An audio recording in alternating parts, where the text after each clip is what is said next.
ನಮಸ್ಕಾರ ವೀಕ್ಷಕರೇ, ಕಲ್ಪತರು ನ್ಯೂಸ್ಗೆ ಸ್ವಾಗತ. ಲಿಂಗಸೂರು ತಾಲೂಕಿನ ರೋಡಲಬಂಡ ತವಗ ಗ್ರಾಮದಲ್ಲಿ 77ನೇ ವರ್ಷದ ಗಣರಾಜ್ಯೋತ್ಸವ ಕಾರ್ಯಕ್ರಮವನ್ನು ವಿಜೃಂಭಣೆಯಿಂದ ಆಚರಿಸಲಾಯಿತು.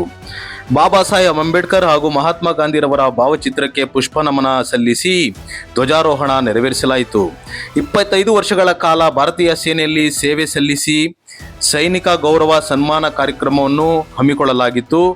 ಮಕ್ಕಳಿಂದ ಗಣರಾಜ್ಯೋತ್ಸವದ ಬಗ್ಗೆ ಭಾಷಣ ಹಾಗೂ ಸಾಂಸ್ಕೃತಿಕ ಕಾರ್ಯಕ್ರಮಗಳನ್ನು ಏರ್ಪಡಿಸಲಾಗಿತ್ತು.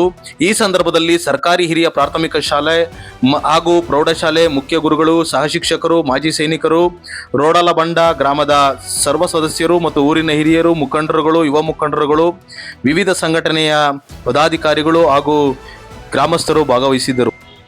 ವರದಿ ರಂಗಪ್ಪ ಬೋವಿ, ಲಿಂಗಸೂರು.